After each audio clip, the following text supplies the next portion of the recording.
মুস্তাজাবুদ দাওয়া, এই টার্মিনোলজি, এই পরিভাষাটা কি আজকে প্রথম শুনলেন? খেয়াল রাখবেন, মুস্তাজাবুদ দাওয়া মানে এমন ব্যক্তি, যেই ব্যক্তি দোয়া করতে দেরি কিন্তু দোয়া কবুল হতে দেরি হয়। হাত তুলে দোয়া করতে দেরি, মুহূর্তেই দোয়া কবুল করে নেয় কে? আপনি যদি সব সময় ইস্তেগফারের আমলটা করেন, আপনারে মুস্তাজাবুদ দাওয়া বানিয়ে ফেলবে কে? আপনারা ইমাম আহমদ ইবনে হাম্বলের নাম শুনেছেন? আমাদের ইসলামে চারটা মাযহাবের প্র্যাকটিস আছে, অনুশীলন। হানাফি, শাফিঈ, মালিকি, 4 নাম্বারটা কথা কন। আরো অনেক মাযহাব আছে, কিন্তু এই চারটা মাযহাব বেশি প্রসিদ্ধ। গোটা বিশ্বের মানুষগুলো কোরআন সুন্নাহর আলোকে যে আমলগুলো করে, এটা চারটা মাযহাবের রেফারেন্সের সাথে কোনো না কোনো ভাবে মিলে যায়। এটার প্রথমটা হচ্ছে হানাফি, দ্বিতীয়টা শাফিঈ, তৃতীয়টা 4 নাম্বারটা সবাই বলেন কি নাম? হাম্বলি। ইমাম আহমদ ইবনে হাম্বল এই মাযহাবের ধারক, বাহক, প্রতিষ্ঠাতা। তিনি ছিলেন জগৎ বিখ্যাত মুহাদ্দিস, জগৎ বিখ্যাত মুহাদ্দিস। ওনার পুরো জীবনটা উনি হাদিস সংগ্রহের কাজে ব্যয় করেছেন, এবং একক স্বতন্ত্র হাদিসের গ্রন্থ হিসেবে পৃথিবীর সবচাইতে বড় যে হাদিসের কিতাব, ওইটার নাম হচ্ছে মুসনাদে আহমদ ইবনে হাম্বল। যারা আলেম ওলামা আছেন জানেন না? মুসনাদে আহমদ ইবনে হাম্বল, এটার মধ্যে প্রায় 40,000 হাদিসের কম্পাইলেশন আছে। সুবহানাল্লাহ, বাড়িতে গিয়ে বললেন, এত বিশাল হাদিসের গ্রন্থের রচয়িতা। ওনার শেষ জীবনে উনি হাদিস সংগ্রহের জন্য সফর করতেন। শীতের এক রাতে তিনি সফরে বেরিয়েছেন। এক মসজিদে মাগরিব আর এশার সালাত পড়ে তিনি ভাবলেন ফজরের সালাত এই মসজিদে পড়ে সকালবেলা বেরোবো, যেহেতু বাইরে শীত, কই আর যাব। ব্যাগ থেকে কাঁথা বের করে হাদিস পড়তে শুরু করেছেন, আর ভাবলেন হাদিস পড়তে পড়তেই রাতটা কাটিয়ে দিব। কিন্তু মসজিদের দারোয়ান এসে বলে, মুরব্বী, মসজিদে তো থাকা যাবে না, আপনি বেরোন। আহমদ ইবনে হাম্বল অনুনয় বিনয় করলেন যে তোর কাছে হাত জোর করে ক্ষমা চাই বাবা, এই শীতের রাতে আমারে বের করে দিস না, আমি রাতটা মসজিদে কাটাতে চাই। আমি ফজরের নামাজেরও মুসল্লি এই মসজিদের, আমি ফজর পরে তারপরে যাব। দারোয়ান সে না ছোট বান্দা, সে বলে না, মসজিদে থাকতে পারবেন না, বেরোন বেরোন, না বেরোলে গাঠি সহ ঘাট ধাক্কা দিয়ে বের করে দেব। চিনতে পারে নাই যে এটা মুহাদ্দিসুদ দাহর, এ যুগের সর্বশ্রেষ্ঠ মুহাদ্দিস ইমাম আহমদ ইবনে হাম্বল। এখন উনি আর কি করবেন, কিছু করতে না পেরে ব্যাগ নিয়ে বের হয়ে গেলেন। প্রচন্ড শীতের রাতে, কনকনে শীতে তিনি কাঁপছেন। হাঁটতে হাঁটতে, চলতে চলতে হঠাৎ দেখলেন একটা বাজার। ওই বাজারে এক খাব্বাস, রুটির দোকানদার, শাবুন খাব্বাস, যুবক রুটি বানাচ্ছে। যে সালাম দিলেন, আসসালামু আলাইকুম। বাবা, শীতের রাতে বিপদে পড়েছে, যাওয়ার জায়গা নেই। তোমার যে চুলাতে তুমি রুটি বানাও, এই চুলার পাশে বসে যদি সারা রাত আমি কাটিয়ে দেই আর চুলা থেকে আগুন পোয়াই, তোমার কি কোনো ক্ষতি হবে? যুবক বলেন, না না, কোনো ক্ষতি হবে না। আহলান ওয়া সাহলান, ইয়া মারহাবান বিক, খুশ আমদেদ, এটা তো খুশ নসিব আমার, আপনি আগুন পোহালে আমার সমস্যা কি? আসেন। ইমাম আহমদ ইবনে হাম্বল যুবককে শুকরিয়া জানিয়ে, আল্লাহর শুকরিয়া করে চুলার পাশে বসে আবার হাদিস পড়তে লাগলেন। কিন্তু তিনি লক্ষ্য করলেন যে যুবকটা একটু পর পর আওয়াজ করে পড়ে আস্তাগফিরুল্লাহ। কি পড়ে? আটা দিয়ে রুটি বানায়, পড়ে আস্তাগফিরুল্লাহ। রুটির খামির বানায়, পড়ে আস্তাগফিরুল্লাহ। খামিরগুলো দলা বেঁধে গোল গোল করে সাজিয়ে রাখে, আর কি পড়ে? বেলুন দিয়ে এগুলোর বলে চুলার ভিতরে ঢুকায় দেয়, আর কি পড়ে? কেউ রুটি কিনতে আসলে তার হাতে রুটি তুলে দেয়, আর কি পড়ে? টাকা দিলে টাকা নিয়ে ক্যাশ বক্সে রেখে দিয়ে কি পড়ে? শুধু পড়ছে আস্তাগফিরুল্লাহ, আস্তাগফিরুল্লাহ। ইমাম আহমদ ইবনে হাম্বল তো অবাক, ঘটনা কি? এই যুবকের হলোটা কি? শুধু আস্তাগফিরুল্লাহ। তিনি হাদিসের কিতাবটা বন্ধ করে যুবককে জিজ্ঞেস করলেন, বাবা, আসার পর থেকেই দেখছি তুমি শুধুই পড়ছো আস্তাগফিরুল্লাহ, আস্তাগফিরুল্লাহ, আস্তাগফিরুল্লাহ, ঘটনাটা কি? কেন এত তুমি ইস্তেগফার পড়ো? যুবক বলল, এটা আমার একটা চিরাচরিত আমল, সব সময় আমি এই আমলটা করি। আমি সব সময় ইস্তেগফারের সাথে আঠার মতো লেগে থাকি, আর সব সময় ইস্তেগফার পড়ার কারণে আল্লাহ তাআলা আমাকে মুস্তাজাবুদ দাওয়া বানিয়ে দিয়েছে। মানে আমি দোয়া করলেই দোয়া কবুল হয়ে যায়।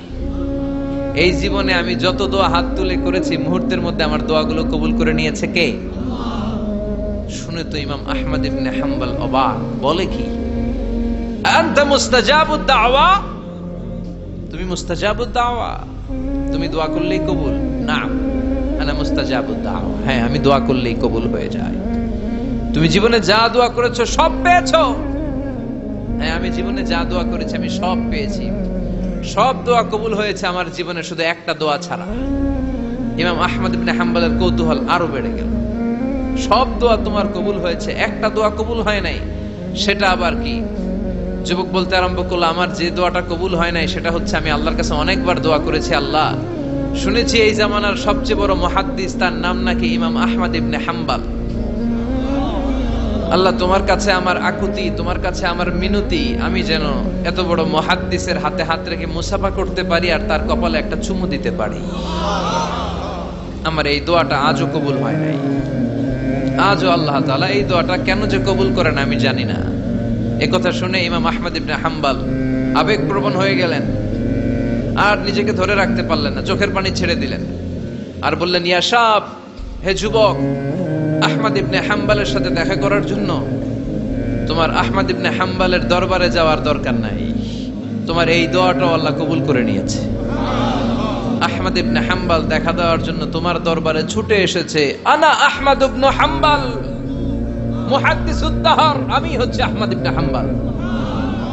যুবক নিজেকে ধরে রাখতে পারে না, চোখের পানি ছেড়ে দিয়ে ওই যুগের সবচাইতে বড় মুহাদ্দিসকে জড়িয়ে ধরে হাতের মধ্যে হাত রেখে মুসাফা করে আহমদ ইবনে হাম্বলের কপালে চুমুকে দেয় আর আহমদ ইবনে হাম্বলের কাছে দোয়া চেয়ে বলল, ও ইমাম, রব্বুল আলামিন আমার জীবনের কোন দোয়া আজকে আর বাকি রেখে দেন নাই, এই যে দোয়াটা বাকি ছিল এই দোয়াটাও আল্লাহ কবুল করে নিয়েছে। এই দোয়াটাও খুব মুস্তাজাবুদ দাওয়া।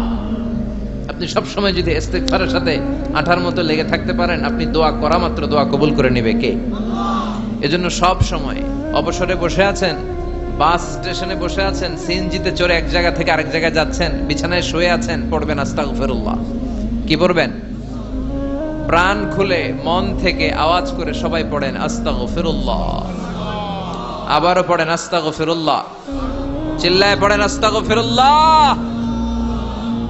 বিশ্বনবী ইস্তিগফারের অনেকগুলো আলফাজ শিখিয়েছেন, সবচেয়ে সহজ যেটা শিখিয়েছেন সেটার নাম হলো আস্তাগফিরুল্লাহ। বিশ্বনবী জামাতে সালাত শেষে সালাম ফিরিয়ে আওয়াজ করে পড়তেন আল্লাহু আকবার, তারপরে 3 বার পড়তেন আস্তাগফিরুল্লাহ, আস্তাগফিরুল্লাহ, আস্তাগফিরুল্লাহ। পড়ার দরকার আছে না নাই? পড়তে রাজি আছেন তো? সালাম ফেরানোর পরে কি পড়বেন? নাকি দোয়া করার জন্য পাগল হয়ে যাবেন? আল্লাহুম্মা আমিন ইয়া আরহামার রাহিমিন, আছে না নাই? পাগল হয়ে যায় দোয়া করার জন্য, কিন্তু তাসবিহগুলো পড়তে চায় না। বিষ্ণুনবী লম্বা তাসবিহ পড়তেন, সালাম ফেরানোর পরেই আস্তাগফিরুল্লাহ পড়তে রাজি আছেন? আবার বিষ্ণুনবী বললেন, যে ব্যক্তি পড়বে আস্তাগফিরুল্লাহ আল্লাযী লা ইলাহা ইল্লা হুয়াল হাইয়ুল কাইয়্যুম ওয়া আতুবু ইলাইহি, যুদ্ধের ময়দান থেকে যদি কেউ পালিয়ে যায় তার কোনো মাফ নাই। এটা অনেক বড় কবিরা গুনাহ, আত-তাওয়াল্লি মিন ইয়াউমিজ যাহফ, যুদ্ধের ময়দান থেকে পালালে ওর কোনো মাফ নাই। বিষ্ণুনবী বলেন, যুদ্ধের ময়দান থেকে পালিয়ে এসেছে কোন মুসলিম সৈনিক, সেও যদি এই আস্তাগফিরুল্লাহ আল্লাযী লা ইলাহা ইল্লা হুয়াল হাইয়ুল কাইয়্যুম ওয়া আতুবু ইলাইহি মন থেকে পড়ে, তার জীবনের গুনাহ আল্লাহ মাফ করে দিবে। আবার সাইয়েদনা আবু বকর সহিহ বুখারীর বর্ণনা, বিশ্বনবীরে বললেন, ইয়া রাসূলুল্লাহ আল্লিমনি দুআআন আদউ বিহি ফি সালাতি, ও নবী আপনি আমারে এমন একটা দোয়া শিক্ষা দেন যে এই দোয়াটা আমি নামাজের মধ্যে করব। বিশ্বনবী বললেন, তুমি নামাজের মধ্যে পড়ো, আল্লাহুম্মা ইন্নী যালামতু নাফসি যুলমান কাসীরা ওয়া লা ইয়াগফিরুয যুনুবা ইল্লা আনতা ফাগফিরলি মাগফিরাতাম মিন ইনদিকা ইন্নাকা আনতাল গফুরুর রহিম। সুবহানাল্লাহ। এটারে আমরা বলি দোয়ায়ে মাসুরা, এটাও একটা ইস্তিগফার। যেখানেই ক্ষমা চাওয়ার কথা আছে ওইটাই ইস্তিগফার, বুঝতে পেরেছেন? আল্লাহুম্মা ইন্নী যালামতু নাফসি, ও আল্লাহ অনেক জুলুম করেছি, যুলমান কাসীরা, জুলুমের শেষ নাই, ওয়ালা ইয়াগফিরুয যুনুবা ইল্লা আনতা, আপনি ছাড়া এই জুলুম আর পাপ ক্ষমা করার কেউ নাই। ফাগফিরলি মাগফিরাতাম মিন ইনদিক, নিজ গুণে আমার গুনাহ ক্ষমা করে দেন। ওয়ালা ইয়াগফিরুয যুনুবা ইল্লা আনতা, আপনি ছাড়া গুনাহ ক্ষমা করার দ্বিতীয় কেউ নাই। আমাদের পাপ ক্ষমা করার আর কোন সত্তা আছে? চিল্লায় বলেন আছে? আবার বিশ্বনবী বললেন, যত ইস্তিগফার আছে সব ইস্তিগফারের সেরা সর্বশ্রেষ্ঠ ইস্তিগফারের নাম সাইয়্যিদুল ইস্তিগফার। কি নাম? সহিহ বুখারীর বর্ণনা, শাদ্দাদ ইবনে আউস রাদিয়াল্লাহু তাআলা আনহু বর্ণনা করে বলেন, কেউ যদি দিনের বেলা একবার সাইয়্যিদুল ইস্তিগফার পড়ে, ওই দিন যদি লোকটার মৃত্যু হয়ে যায়, মুহূর্তের মধ্যে লোকটারে জান্নাতি ঘোষণা দিয়ে দিবে কে? রাত্রি বেলা যদি কেউ সাইয়্যিদুল ইস্তিগফার একবার পড়ে, ওই রাতে ইন্তেকাল হলে তার জীবনের সব গুনাহ মাফ করে দিয়ে ওই লোকটারেও জান্নাতি করে দিবে কে? দিনে যদি সাইয়্যিদুল ইস্তিগফার একবার পড়েন, ওই দিনে ইন্তেকাল করলে আপনি জান্নাতি। রাতে যদি সাইয়্যিদুল ইস্তিগফার কেউ পড়েন, ওই রাতে ইন্তেকাল হলে আপনি জান্নাতি। এটা সহিহ বুখারীর বর্ণনা। সব ইস্তিগফারের রাজা, শ্রেষ্ঠ ইস্তিগফার মুখস্থ আছে না? কার কার মুখস্থ আছে? হাত তুলেন। সাইয়্যিদুল ইস্তিগফার মুখস্থ আছে কার? মাশাআল্লাহ, তাবারাকাল্লাহ। এটা আপনাদের বাড়ির কাজ দিলাম। যাদের মুখস্থ নাই তারা গুগলে সার্চ করবেন সাইয়্যিদুল ইস্তিগফার, লেখা মাত্রই পেয়ে যাবেন। বইতে আছে, বিভিন্ন ইসলামিক দোয়ার বইতে আছে, গুগলে ইউটিউবে সার্চ দিলে পেয়ে যাবেন। এই সাইয়্যিদুল ইস্তিগফার প্রতিটা মুমিনের অন্তরে থাকার দরকার আছে না নাই?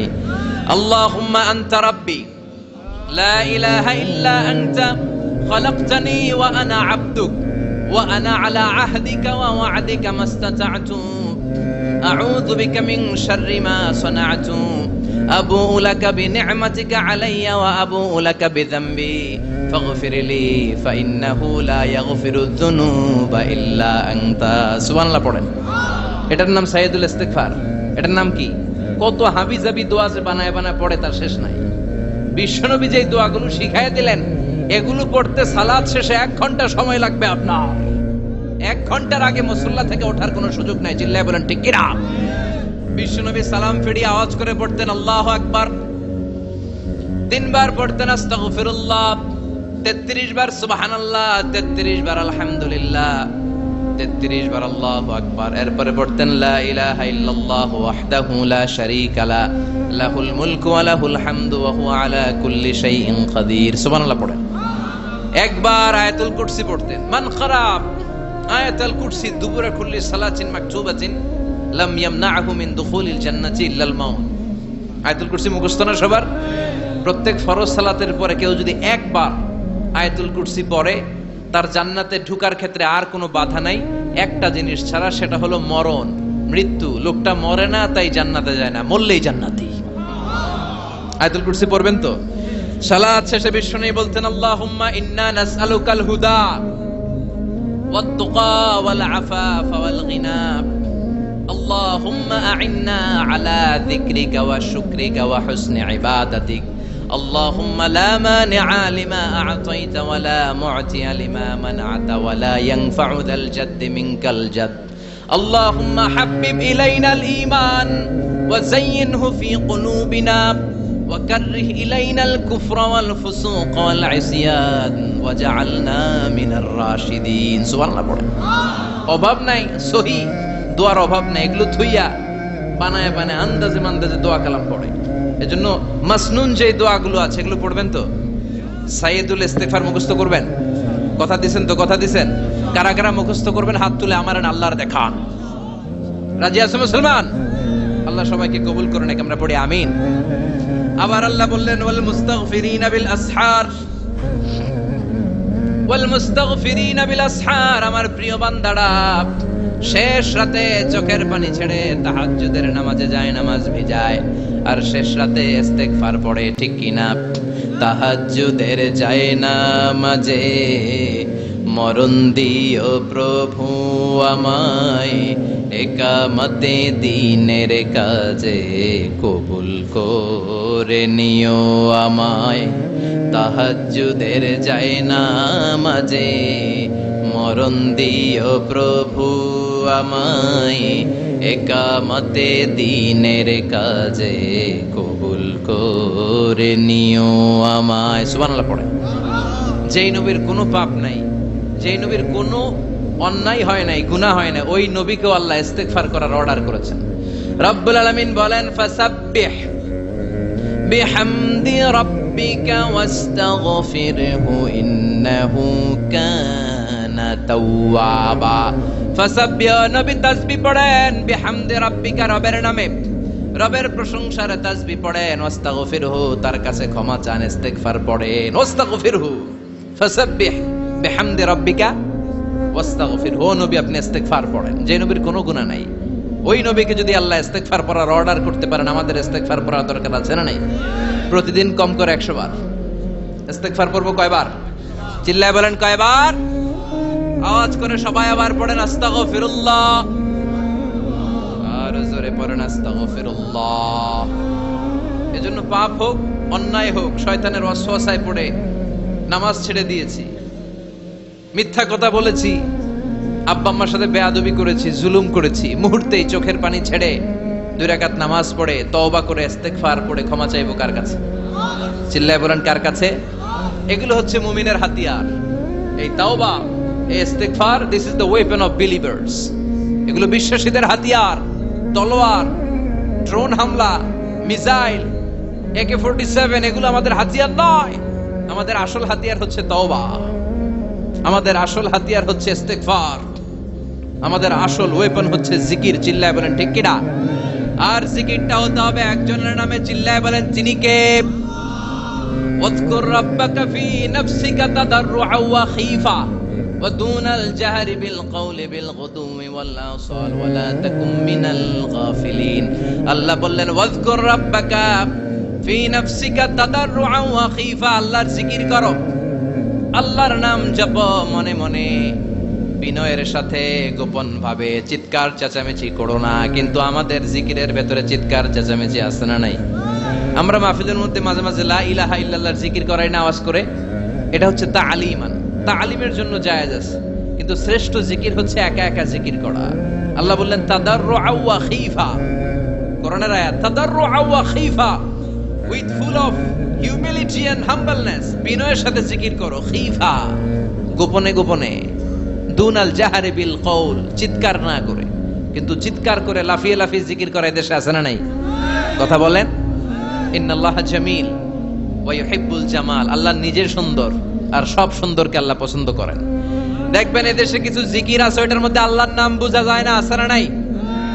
হুই হাই করে লাফালাফি করে, যে হুই হুই হুই হুই যে করে, এই হুই হুই এর মধ্যে আল্লাহর নাম আছে?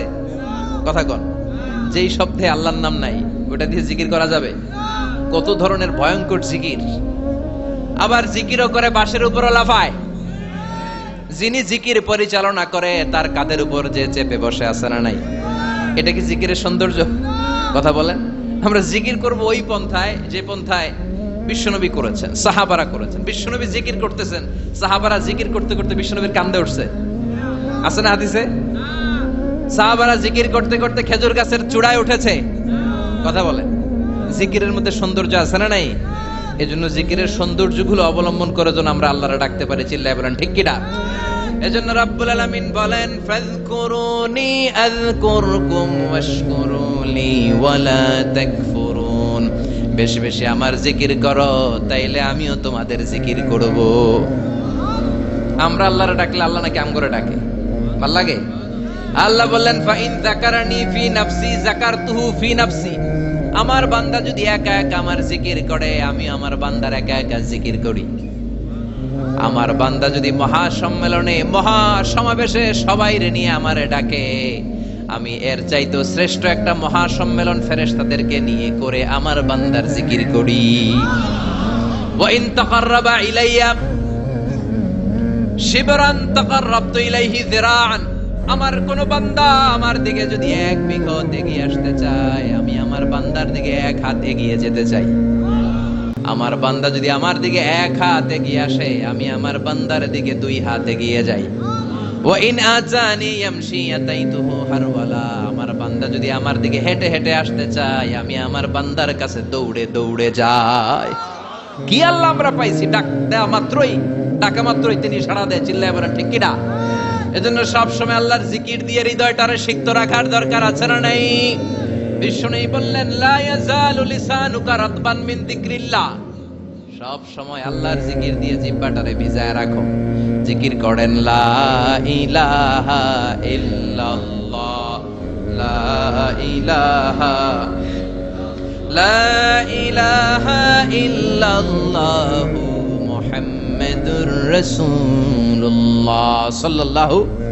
মাসালুল লাযী ইয়াযকুরু রাব্বা ওয়াল্লাযী লা ইয়াযকুরু রাব্বা মাসালুল হাইয়্যি ওয়াল মাইয়িত, যে হৃদয় আল্লাহর জিকির করে আর যে হৃদয় জিকির করে না, বিশ্বনবী বললেন দুই হৃদয়ের পার্থক্য হচ্ছে একটা জীবিত হৃদয় আর একটা মৃত হৃদয়। এখন আপনার হৃদয়কে আপনি কি জিন্দা রাখতে চান না মুর্দা বানাতে চান?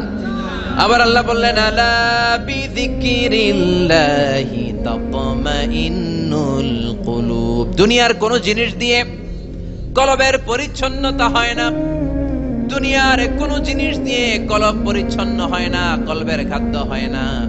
কলবের খাদ্য হয় একটা জিনিস দিয়ে, সেটা কি? আল্লাহর জিকির। এজন্য কলবের মধ্যে কি বসাবেন? নাকি আয়না? আয়না বসাইয়া দে মোর কলবের ভিতর বাবারে। কথা কন। আয়না বসাইতে চাই, আছে না নাই? তোর বাবার কলবেই তো আয়না নাই, তোরে কি আয়না দিব? বিশ্বনবী কলবে আয়না বসাইছে, সাহাবারা আয়না বসিয়েছে, আবু হানিফা কলবের ভেতরে আয়না বসিয়েছে, ইমাম শাফিঈ কলবে আয়না বসিয়েছে। কলবে আল্লাহর জিকির ছাড়া কোনো আয়না ফায়না বসানো চলবে না। চিৎকার করে বলেন ঠিক কি না? আবার বিশ্বনবী বললেন আফদালুয যিকরি লা ইলাহা ইল্লাল্লাহ। জিকিরের জগতে যত জিকির আছে শ্রেষ্ঠ জিকির হলো লা ইলাহা। মান ক্বালা লা ইলাহা ইল্লাল্লাহ সিদকান মিন কলবিহি দাখালাল জান্নাহ। ঈমানের সাথে ইখলাসের সাথে একবার কেউ যদি লা ইলাহা ইল্লাল্লাহ পড়ে তার জন্য জান্নাতকে ওয়াজিব করে দিবে কে? এটার নাম কালিমাতে তাইয়্যিবা। কি নাম? দারাবাল্লাহু মাসালান কালিমাতান তাইয়্যিবাতান কাশাজারাতিন তাইয়্যিবা আসলুহা সাবিতুন ওয়া ফারউহা ফিস সামা। এই লা ইলাহার নাম আল্লাহ দিলেন কালিমায়ে তাইয়্যিবা। কি নাম? কথা কোন। ঝিনুকের ভেতর লুকিয়ে থাকে যেমন মতি, ঝিনুকের ভেতর লুকিয়ে থাকে যেমন মতি, কালমা শাহাদাতে আছে আল্লাহর জ্যোতি, কালমা শাহাদাতে আছে আল্লাহর জ্যোতি। পড়েন সবাই। ঝিনুকের ভেতর লুকিয়ে থাকে যেমন মতি, ঝিনুকের ভেতর লুকিয়ে থাকে যেমন মতি, কালমা শাহাদাতে আছে আল্লাহর জ্যোতি, কালমা শাহাদাতে আছে আল্লাহর জ্যোতি। সুবহানাল্লাহ পড়েন। তাহলে জিকিরের জগতে সবচেয়ে শ্রেষ্ঠ জিকিরের নাম চিল্লায় বলেন কি নাম? সাইয়েদনা মুসা আলাইহিস সালাম আল্লাহর ডেকে বললেন মাবুদ। সহিহ ইবনে হিব্বান, মুস্তাদরাকে হাকিম দুইটা সহিহ হাদিসের গ্রন্থে হাদিসটা এসেছে। সাইয়েদনা আবু সাঈদ আল খুদরি হাদিসের বর্ণনাকারী। বিশ্বনবী বললেন মুসা আলাইহিস সালাম আল্লাহর ডেকে বললেন আল্লাহ আল্লিমনি কালিমাতান আদউ বিহা। ও আল্লাহ এমন একটা স্পেশাল জিকির আপনি আমারে শিক্ষা দেন, এই জিকির দিয়ে আমি আপনারে ডাকবো। এই জিকিরটা জানবে শুধু আমি আর জানবেন আপনি, দুনিয়ার কেউ জানবে না। এমন একটা জিকির শিখান যে জিকিরটা কেউ জানে না, জানবে শুধু আমি আর জানবেন আপনি। কথা শুনতেছেন? প্রশ্ন করছে কে? হ্যাঁ, আল্লাহ প্রশ্ন করছে। প্রশ্ন করেছে কে? মুসা আলাইহিস সালাম। করেছে কার কাছে? শ্রেষ্ঠ একটা জিকির শিখায় দেন যেটা শুধু আমি করবো আর কেউ করতে পারবে না। আল্লাহ বললেন মুসা পড়ো লা ইলাহা। মুসা আলাইহিস সালাম বললেন আল্লাহ জিজ্ঞেস করলাম কি আর কইলেন কি? লা ইলাহা ইল্লাল্লাহ এটা তো জাতীয় জিকির। কথা কন।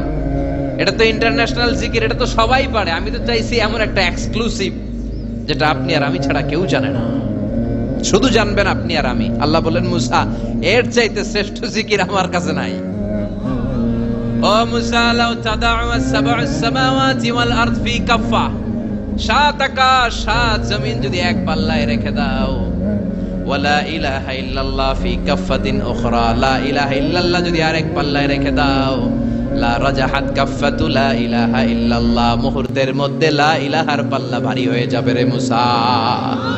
সাত আকাশ সাত জমিন হালকা হয়ে যাবে আর লা ইলাহা ইল্লাল্লাহর পাল্লাটা ভারী হয়ে যাবে। সুবহানাল্লাহ পড়েন। এজন্য সব সময় এই লা ইলাহার জিকির করতে রাজি আছেন তো? এখন আমরা এই লা ইলাহারে বানাইছি ভিক্ষার জিকির, আছে না নাই? একটা টাকা দিয়া যান আমি গরিব ইনসান, আখিরাতে সওয়াব পাইবেন পাহাড় সমান। একটা টাকা দিয়া যান আমি গরিব ইনসান। আর লা ইলাহার জিকির ভিক্ষার জিকির বানাইছি আমরা। কিন্তু এটা যে একটা বিপ্লবী বাণী, এটা যে একটা সংগ্রামী বাণী, এই বাণী যে মেনে নেয় সে আল্লাহ ছাড়া কারো সামনে মাথা নত করতে পারে না। চিল্লায় বলেন ঠিক কি না? বিপ্লবী কালিমাকে, একটা সংগ্রামী কালিমাকে আমরা ভিক্ষার জিকির বানিয়েছি। আপনারা তাফসীর ফি জিলালিল কোরআনের রচয়িতা সাইয়্যিদ কুতুব শাহীদের নাম শুনেছেন?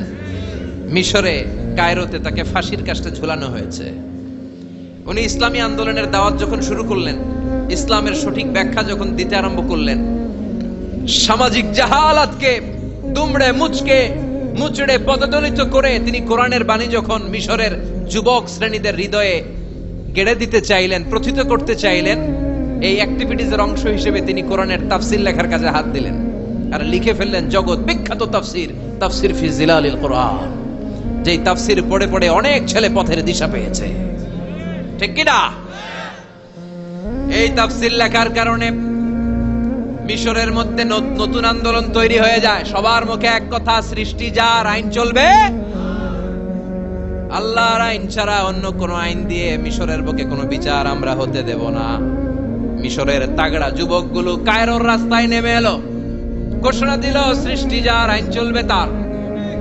চোরের হাত কেটে দাও, ধর্ষকদের শাস্তি দাও জনসম্মুখে। ঠিক কি না?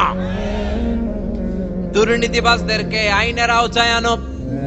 দেশের শত্রু, দশের শত্রু, স্বাধীনতার শত্রু সবগুলার বিচারের আওতায় আনো কোরআনের আলোকে। ঠিক কি না? সংগ্রাম, বিক্ষোভে ফেটে পড়ল পুরো মিশর। এই বিক্ষোভে টালমাটাল সরকার, জামাল আব্দুল নাসের কোন উপায় অন্তর না পেয়ে এই তাফসীর কারক, এই মুফাসসিরে কোরআনকে জেলের ভিতরে পড়ছে। গোটা বিশ্বব্যাপী সব সত্য আর ন্যায়ের পক্ষের ধারক আর বাহক যারা, তাদের উপরে এরকম জালিম গাদ্দারদের অত্যাচার আছে না নাই? তাকে ফাঁসির কাস্টে ঝুলানো হবে। আদালত থেকে রায় দেয়া হয়েছে মিশরের যুবকদেরকে এরকম আন্দোলনে ঠেলে দেওয়ার কারণে ডেথ পেনাল্টি, ফাঁসির রায় হলো। সাইয়্যিদ কুতুব শহীদের ফাঁসির দিন ঘনিয়ে আসলো। কারা কর্তৃপক্ষের নিয়ম অনুযায়ী যাদেরকে হ্যাঙ্গিং করা হয়, ফাঁসি দেয়া হয়, ফাঁসির ঘন্টা খানিক আগে ওই জেলখানার ইমাম সাহেব এসে তাদেরকে কালিমা পড়ায়। কি পড়ায়? আফদালু যিকরি লা ইলাহা, এই যে শ্রেষ্ঠ জিকির, এই শ্রেষ্ঠ জিকিরটা এসে পড়ায়। সাইয়্যিদ কুতুব শহীদের ফাঁসির কাস্টে দাঁড়ানোর 1 ঘন্টা বাকি। কয় ঘন্টা? In the mean time jail কোডের নিয়ম অনুযায়ী জেলখানার ইমাম সাহেব চলে এসেছে। এসে বললেন, সাইয়্যিদ কুতুব শহীদ, আমি আপনারে কালিমা পড়াতে এসেছি, পড়েন লা ইলাহা ইল্লাল্লাহ। সাইয়্যিদ কুতুব শহীদ বললেন, তুই আমারে কালিমা শিখাইস না, তোর কাছ থেকে আমার কালিমা শিখতে হবে না। এই কালেমা আমি খুব ভালো করে জানি, যে এই কালেমার তালিম দেওয়ার জন্য সরকার তোরে বেতন দিয়ে রাখে, ওই কালিমার ব্যাখ্যা করার কারণে আজকে আমার ফাঁসির মঞ্চে দাঁড়ানো লাগতেছে। চিল্লা এখন, ঠিক কিনা?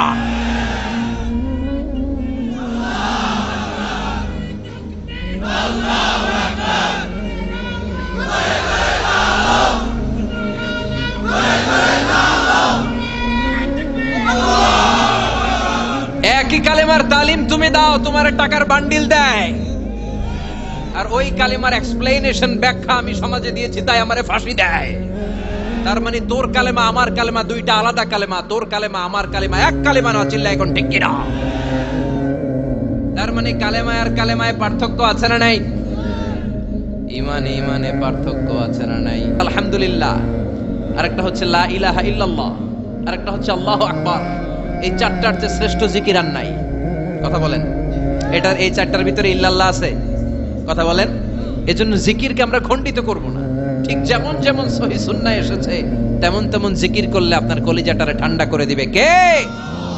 ইল্লাল্লাহর ব্যাখ্যা থাকতে পারে, অনেকে ব্যাখ্যা করে যে এটার মধ্যে লা ইলাহা আছে, এটাকে গোপন রাখা হয়েছে, আমরা ইল্লাল্লাহ পড়ি না, ওটার দরকার নাই। বিশ্বনবী এবং সাহাবারা যেই পন্থায় জিকির করেছেন, যেই পন্থায় জিকির শিখিয়েছেন, ওইটার ভিতরে বরকত বেশি না কম? কথা বলেন, বেশি না কম? এজন্য বিশ্বনবী বললেন আল্লাহর কাছে প্রিয় কথা 4টা। একটা হলো সুবহানাল্লাহ, দ্বিতীয়টা হলো আলহামদুলিল্লাহ, তৃতীয়টা হলো লা ইলাহা ইল্লাল্লাহ, চতুর্থটা হলো আল্লাহু আকবার। সুবহানাল্লাহ, আমার সাথে সাথে আওয়াজ করে পড়েন সুবহানাল্লাহ, আলহামদুলিল্লাহ, লা ইলাহা ইল্লাল্লাহ, আল্লাহু আকবার, সুবহানাল্লাহ, আলহামদুলিল্লাহ, লা ইলাহা ইল্লাল্লাহ। আওয়াজ করে পড়েন আল্লাহু আকবার। মনে থাকবে, জিকিরের ওয়াজ শেষ। এগুলোর চেয়ে শ্রেষ্ঠ জিকির নাই। সবচেয়ে শ্রেষ্ঠ জিকির লা ইলাহা ইল্লাল্লাহ, সবচেয়ে শ্রেষ্ঠ কালিমা আল্লাহর কাছে এই 4টা। একটু খেয়াল করে দেখেন, এই প্রতিটা জিকিরের মধ্যে আমার আল্লাহর নাম আছে না নাই? সুবহানাল্লাহ, আছে না? আলহামদুলিল্লাহ, লা ইলাহা ইল্লাল্লাহ, আল্লাহু আকবার। আল্লাহ ছাড়া, আল্লাহর নাম থাকবে না যেই শব্দের মধ্যে ওই সমস্ত নাম আর হুই হুই হুই হুই এগুলো দিয়ে কোনো জিকির করা যাবে। আবার আব্দুল্লাহ ইবনে আমর ইবনে আস বর্ণনা করেন, বিশ্বনবী যখন জিকির গুলো করতেন, আমি বিশ্বনবীকে দেখেছি বিশ্বনবীর আঙ্গুলের কড়াই জিকির গুনতেন। সুবহানাল্লাহ পড়েন। দেখতেছেন আমার হাত দেখা যায়, দেখা যায়, দেখা যায়। রাআইতুন নাবিয়্যা, আব্দুল্লাহ ইবনে আমর ইবনে আল-আসের বর্ণনা, রাআইতুন নাবিয়্যা ইয়াকিদু তাসবিহা বিয়ামিনিহি, আমি বিশ্বনবীকে ডান হাতের গিড়ার ভেতরে তাসবিহ গুনতে শুনেছি, তাসবিহ গুনতে দেখেছি। সুবহানাল্লাহ পড়েন। এখন আমরা লম্বা তাসবিহ ছড়া নেই না, এটা জায়েজ, কিন্তু শ্রেষ্ঠ হচ্ছে হাতের গিড়ায় গণা। এই প্রতিটা গিড়া in the day of judgement আপনার পক্ষে সাক্ষী দিবে। মনে থাকবে কিভাবে গুনবেন? বা হাতে না ডান হাতে? ডান হাত উঁচু করেন সবাই, এইভাবে। নামাজ শেষ, আল্লাহু আকবার পড়ে 3 বার ইস্তেগফার পড়ে গণা শুরু, এইভাবে সুবহানাল্লাহ, ঠিক আছে? এরপর আলহামদুলিল্লাহ, এরপর আল্লাহু আকবার। সবাই রাজি তো? সবাই রাজি? আল্লাহ তুমি কবুল করো। আরো জোরে পড়েন আমিন। তাহলে আমরা তাওবার পদ্ধতি জানলাম, কেন আমরা ইস্তেগফার পড়ব জানলাম, এরপরে জিকিরের খুঁটিনাটি জানলাম। এবার কেমন করে আল্লাহর কাছে দোয়া করব এটাও জানার দরকার আছে না নাই? বিশ্বনবী বললেন দোয়া মুখুল ইবাদা, দোয়া হলো ইবাদতের নির্যাস। যে দোয়া করে না সে কিছুই করে না। তিরমিজির আরেক বর্ণনায় বিশ্বনবী বললেন আদ-দুআ হুয়াল ইবাদা, দোয়াটাই হলো ইবাদত, দোয়াটাই ইবাদত। ধরেন আমি দোয়া করা শুরু করলাম, এটাই ইবাদত। নামাজ যেমনি ইবাদত, জিকির যেমনি ইবাদত, হজ করা যেমনি ইবাদত, দোয়া করাটাও।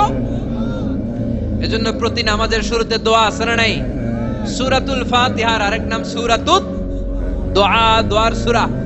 আমরা প্রত্যেকবার সূরা ফাতিহা যখন পড়ি আমরা পড়ি ইহদিনাস সিরাতাল মুস্তাকিম। সবাই পড়েন ইহদিনাস সিরাতাল মুস্তাকিম। ও আল্লাহ, আপনি আমাদেরকে সরল সঠিক পথ দেখান। পড়েন আমিন। ও আল্লাহ, show us the right path, show us the correct path, show us the middle path. আল্লাহ মধ্যম পন্থা দেখান, মাঝামাঝি রাস্তাটা দেখান, সিরাতুল মুস্তাকিম দেখান। আমাদেরকে রাস্তা দেখায় কে? কথা বলেন না। আমরা যদি পথ ভুলে যাই, পথ দেখায় দেয় কে? আমি যদি কোনদিন পথে ভুলে যাই, হাত ছানি দিয়ে কাছে নিও, মমতার বন্ধনে আমায় বেঁধে সব ভুল ক্ষমা করে দিও। আমি যদি কোনদিন পথ ভুলে যাই, হাত ছানি দিয়ে কাছে নিও, মমতার বন্ধনে আমায় বেঁধে সব ভুল ক্ষমা করে দিও। আমি যদি কোনদিন পথ ভুলে যাই, পড়েন, হাত ছানি দিয়ে কাছে নিও, মমতার বন্ধনে আমায় ডেকে সব ভুল ক্ষমা করে দিও। চিল্লায় পড়ে না আমিন। আরো জোরে আমিন। এজন্য বিশ্বনবী বললেন যে দোয়া বাদ দিল তার সব বাদ। কারণ দোয়া দিয়ে নামাজ শুরু, দোয়া দিয়ে সব শুরু, দোয়াটাই হলো ইবাদত। চিল্লায় বলেন ঠিক কি না? আর দোয়া সিলাহুল মুমিন, দোয়া হচ্ছে মুমিনের উইপেন, অস্ত্র, মুমিনের বড় অস্ত্র। যেখানে সবকিছুর দৌরাত্ম্য শেষ, ওইখানে দোয়ার দৌরাত্ম্য শুরু। যেখানে সবকিছুর কারিশমা শেষ, ওখান থেকে দোয়ার কারিশমা শুরু। এরকম অনেক ক্যান্সারের মতো দুরারোগ্য ব্যাধিতে আক্রান্ত, ডক্টর ফাইনালাইজ করে দিয়েছে বাঁচবে না, 2 মাস বাঁচবে। কয় মাস? কথা বলেন। মাত্র 2 মাস সে বাঁচবে। তারপরও দেখা গেছে লোকটা 7 বছর বেঁচে ছিল। আছে না নাই? দোয়া, the power of দোয়া। Everything is pre-written, but by supplication it's rewritten. সবকিছুই আগে লেখা থাকে। মহাবিশ্ব সৃষ্টির 50,000 বছর আগে আমাদের ভাগ্যে কি ঘটবে সব লিখে রেখেছে কে? সব অপরিবর্তনীয়। কিন্তু এই তাকদিরেরও কিছু জিনিস আল্লাহ চেঞ্জ করে দেয় দোয়ার বরকতে। এজন্য দোয়া করার দরকার আছে না নাই? মায়ের কাছে দোয়া চাবেন, মায়ের দোয়া আল্লাহ ফেরায় না। মজলুম ব্যক্তির দোয়া আল্লাহ ফেরায় না, মুসাফিরের দোয়া আল্লাহ ফেরায় না, যিনি রোজা রেখে দোয়া করেছেন তার দোয়া আল্লাহ ফেরায় না। এজন্য বেশি বেশি আল্লাহর কাছে দোয়া করতে রাজি আছেন তো? কিন্তু দোয়াটা হইতে হবে সিনসিয়ার, একনিষ্ঠ দোয়া। অনেকে দেখবেন দোয়াও করে ওদিকেও তাকায় আছে, জুমার নামাজে প্রায় হয় বিশাল দোয়াও করতেছে, আবার এদিকে আছে না নাই? আবার দোয়াও করে মোবাইলও টিপে, কথা কন। আবার আমরা আলোচনা শেষে দোয়াও করি, পোলাপাইন সেলফিও তোলে, আছে না নাই? সিনসিয়ারিটি নাই। আপনার কি পরিমাণে সিনসিয়ারিটি আছে এটার উপর ডিপেন্ড করবে আপনার দোয়া কবুল হবে কি হবে না। একজন দোয়া করলে মুহূর্তে কবুল, চোখ বন্ধ করলে আল্লাহর আরশে চলে যায়, মদিনার সাথে ওর কানেক্টিভিটি বেড়ে যায়, আল্লাহর সাথে কানেক্টিভিটি বেড়ে যায়, সে ফিল করে সে আল্লাহর সাথে কানেক্ট হয়ে গিয়েছে। আর আরেকজন দোয়ার মধ্যে খুঁজে কিছু পায় না, আছে না নাই? তো দুই দোয়ায় পার্থক্য আছে না, কথা কন। এজন্য সম্মানিত ভাইরা, দোয়াই যখন করবেন সিনসিয়ারলি করবেন, কানেক্টিভিটিটাকে স্ট্রং করার চেষ্টা করবেন। সিনসিয়ার দোয়া is like a missile. Missile নাম শুনছেন? হামলা করে না, মিসাইল হামলা করেছে ইসরায়েল, শোনেন নাই? মারলে একেবারে ধ্বংস করে যায় সব। এই মিসাইল হামলা, ড্রোন হামলা, এগুলো লক্ষ্য বস্তু ভেদ করে ভয়ঙ্কর ভাবে, ইঞ্চি ইঞ্চি, মাইক্রো ইঞ্চি মেপে মেপে এমন ভাবে এই বোমাটা মারবে, ঠিক জায়গা মতো এটা ফিট হয়ে যাবে। তেমনি দোয়ার মতো আপনি যদি দোয়া করতে জানেন, একনিষ্ঠতার সাথে সিনসিয়ারিটি সাথে যদি দোয়াটা করে ফেলতে জানেন, এই দোয়া মুহূর্তে আল্লাহর আরশে যেয়ে নক করবে। সুবহানাল্লাহ পড়েন। আর মুমিনের দোয়া কখনো ফেরত যায় না, দোয়া করলেই মুমিনের দোয়া কবুল করে নেয় কে? আপনি জীবনে যত দোয়া করছেন সব কবুল। All of your supplications are accepted. Whatever you have supplicated to your Lord, যাই চেয়েছেন সব কবুল। অনেকে বলে হুজুর এটা একটা কথা কইলেন, সব দোয়া বুঝি কবুল? কত দোয়া করলাম, জীবনে কত কিছু চাইছি, কই কিছুই তো দেয় নাই, এরকম আছে না নাই? অনেকে বলে হুজুর কত চাইলাম আল্লাহ আমার দিল না। 5টা আল্লাহ মেয়ে দিয়েছে, একটা ছেলের জন্য কাবাঘর ধরেও দোয়া করে আসছি, হাজরে আসওয়াদ ধরে দোয়া করে আসছি, মুলতাজামে দোয়া করে আসছি, আরাফাতের ময়দানে দোয়া করছি, কই আল্লাহ দিল না।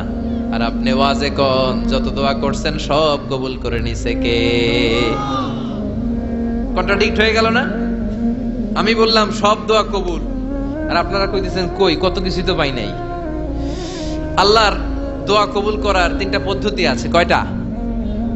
আপনাদের জিমানি আসছে? কথা শুনতেছেন তো? 3টা পদ্ধতিতে তিনি দোয়া কবুল করেন। চিল্লায় বলেন কয়টা? আপনি দোয়া করা মাত্রই আল্লাহ এই দোয়াটা অ্যাকসেপ্ট করে নেয়। আল্লাহ বলে accepted, rejected he never shed your সাপ্লিকেশন is rejected. তোমার দোয়া রিজেক্ট করে দিলাম, এটা আল্লাহ কখনো বলে? সুবহানাল্লাহ পড়বেন না? দোয়া করা মাত্রই কবুল করে কে? তবে 3টা পদ্ধতিতে করে। চিল্লায় বলেন তো কয়টা? যখনই যা চাইবেন আল্লাহ বলে দেব দেব দেব, দেব না কখনো বলে না। 3 পদ্ধতিতে কবুল হয়। পদ্ধতি নাম্বার 1, কোন বিষয় আল্লাহর কাছে চাইলেন, দোয়া করলেন, আল্লাহ বলে দেব দেব বলেই তিনি দিয়ে দেয়, ফলে আপনি পেয়ে যান, আপনি খুশি। সুবহানাল্লাহ পড়েন। পদ্ধতি নাম্বার 2, আপনি আল্লাহর কাছে কিছু চাইলেন, আল্লাহ তখনও বলে বান্দা তোরে দেব, রিজেক্ট করে দিলাম এটা বলে না, দেব তবে এখন না, লেটার অন, একটু দেরি করে, পরে দেব। কখন দিলে আমার জন্য ভালো, আমার চেয়েও ভালো জানে কে? তাহলে মাঝে মাঝে সাথে সাথে দেয়, মাঝে মাঝে দেরি করে দেয়। পদ্ধতি নাম্বার 3, আল্লাহর কাছে দোয়া করলেন, আল্লাহর কাছে কায় মনোবাক্যে চাইলেন, তখনও আল্লাহ বলে বান্দা আমি দেব, তুই নিরাশ হইস না, তবে এখন দেব না, দেরি করেও দেব না, কিয়ামতের কঠিন ময়দানে যেদিন বিপদে পড়ে যাবি ওই দিন দেব। যেদিন পিতা সন্তানরে চিনে না, সন্তান পিতারে চিনবে না, পীর সাহেব মুরিদরে চিনবে না, মুরিদ পীর সাহেবরে চিনবে না, মুসল্লি ইমাম সাহেব চিনবে না, ইমাম মুসল্লি চিনবে না, নেতা কর্মী চিনবে না, কর্মী নেতারে চিনবে না। চিল্লা এখন ঠিক কিনা? কেউ কাউরে চিনবে না, কেউ কাউর কোনো উপকারে আসতে পারবে না। ওই কঠিন দিনে তোরে আমি দেবরে গোলাম। তাহলে এই যে এতগুলা দোয়া ছোটবেলা থেকে আনটিল টুনাইট, এই রাত পর্যন্ত যে দোয়াগুলো আল্লাহর কাছে করছেন, লস হয়েছে? চিল্লায় বলেন লস হয়েছে না লাভ? লস না লাভ? আল্লাহ বলে গোলাম চা বেশি বেশি দোয়া কর, উজিবু দাওয়াতাদ দাঈ ইযা দাআন, আমার বান্দা আমার কাছে চাইতে দেরি হয়ে যায়, দোয়া কবুল করতে দেরি হয়। এজন্য বারবার চাইতো, না দিলেও চাবো, না দিলেও হয় একটু পরে দিবে, দেরি করে দিবে, যখন আমার জন্য উপকার হবে, ভালো হবে তখন দিবে, তা না হলে কিয়ামতের ময়দানে দিবে। চিল্লায় বলেন ঠিক কি না? বেশি বেশি দোয়া করবেন, সবার জন্য করবেন, নিজের জন্য করবেন, ফ্যামিলি মেম্বারসদের জন্য করবেন, শুভাকাঙ্ক্ষীদের জন্য করবেন, শত্রুদের জন্য বেশি করবেন, হেটার্স যারা আছে ওদের জন্য বেশি দোয়া। আল্লাহ যেন এগুলোর হেদায়েত দেয়। ইসলাম বিরোধী যারা এদের জন্য দোয়া, হিন্দু বন্ধু থাকলে এদের জন্য দোয়া, হেদায়েতের দোয়া, ঠিক কি না? সবাই সবার জন্য দোয়া করেন। অনেকে কয় হুজুর আমি আরেকজনের জন্য করবো কেন, হ্যাটটা হ্যাঁ করবো, আমার দোয়া আমি করুম, আছে না নাই? না, আপনি তার জন্য করবেন। আপনি যদি আপনার ভাইয়ের জন্য দোয়া করেন, ফেরেশতারা বলে ওয়ালাকা বিমিসলিন, মানে আল্লাহ সে তার ভাইয়ের জন্য যে দোয়া করলো এই দোয়াটা আগে তার জন্য তুমি কবুল করে নাও। আপনি যদি দোয়া করেন আল্লাহ আমার ভাই অসুস্থ, তুমি তারে সুস্থ করে দাও, ফেরেশতারা বলে আল্লাহ যেই লোকটা দোয়া করলো তার মধ্যে যদি কোনো রোগ থাকে আগে তারে সুস্থ করে দাও, পরে বাইরে। ফেরেশতাদের দোয়া কবুল করে নেয় কে? আপনার দোয়া কবুল হইতেও পারে, নাও হইতে পারে, কিন্তু ফেরেশতারা আল্লাহর কাছে দোয়া করলে এটা কবুল হবে না। আপনি যদি দোয়া করেন আল্লাহ আমার ভাইয়ের আর্থিক অবস্থা খুব খারাপ, তারে ধনী বানিয়ে দাও, ফেরেশতারা বলে ওয়ালাকা বিমিসলিন, ও আল্লাহ এই দোয়াকারী তার ভাইয়ের জন্য যে এই দোয়াটা করেছে আগে তার জন্য দোয়াটা কবুল করে নাও। সুবহানাল্লাহ পড়েন। এজন্য বেশি বেশি দোয়া করতে রাজি আছেন? বারবার চাইবেন, সকালে বিকালে দুপুরে রাতে শীতকালে গ্রীষ্মকালে সব সময় আমরা দোয়া করব কার কাছে? আল্লাহর কাছে। বারবার চাইলে আল্লাহ খুশি হয়ে যায়, বারবার না চাইলে আল্লাহ রেগে যায়। দুনিয়ার সিস্টেমের একেবারে বিপরীত। আমি যদি এই ভাইয়ের কাছে কোন একটা বিষয় নিয়ে আজকে যাই, ভাই আমারে 1000 টাকা দেন, বিপদে পড়ছি, দিল 1000 টাকা, নেন, বিপদ সারেন, উদ্ধার হন। এক সপ্তাহ পরে আবার ভাইজান বড় বিপদে আছে, 1000 টাকা, তারপরে উনি লজ্জায় পড়ে দিবে, আসছে যখন দেই। পরের সপ্তাহে আবার মিয়া সাহেব 1000 টাকা, ওই দিন বলবে ভাই 1000 নাই 500 নিয়ে যান, কথা কন। এর পরের মাসে যদি বলি ভাই বিপদে পড়ছি, দিবে নাকি? লাঠির বাড়ি আছে না নাই? প্রতি সপ্তাহে সপ্তাহে তোমার বিপদ, কথা কন।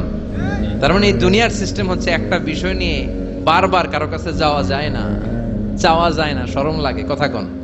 কিন্তু আল্লাহর সিস্টেমটা একেবারে উল্টো। আল্লাহর কাছে বারবার না চাইলে তিনি রেগে যায়। তিরমিজির বর্ণনা, ইন্নাহু মান লাম ইয়াসআলিল্লাহ ইয়াগদাব আলাইহি, যে ব্যক্তি কোনো বিষয় নিয়ে বারবার আল্লাহরে বিরক্ত করে না তার উপর আল্লাহ রেগে যায়। আর বারবার চাইতে যে লোকটা আল্লাহরে বিরক্ত করতে চায় তার উপর আল্লাহ খুশি হয়ে যায়। এজন্য চাবেন আল্লাহর কাছে আজকে থেকে, চাবেন। দোয়া করলে যে কবুল হয় বিশ্বাস হয় মুসলমান। নেক আমলের ওসিলা দিয়ে দোয়া কবুল হয়। আপনার জীবনে যদি কোনো নেক আমল থেকে থাকে, যে নেক আমলগুলো আপনি আল্লাহর সন্তুষ্টির জন্য করেছেন, আমি আজকের মাহফিল আল্লাহর নামে একটা কসম কেটে বলে যাই, ওয়াল্লাহি আল্লাহর কসম করে আমি আপনাদের বলছি, আপনার জীবনের এমন কোন নেক আমল যদি থাকে যে আমলটা শুধুমাত্র কেবলমাত্র আপনি আল্লাহকে খুশি করার জন্য করেছিলেন, ওই নেক আমলের ওসিলা দিয়ে দোয়া করতে দেরি হবে, দোয়া কবুল হতে দেরি হবে। বিশ্বাস হয়? সন্দেহ লাগছে মনে হয়। বিশ্বাস হয় সবার?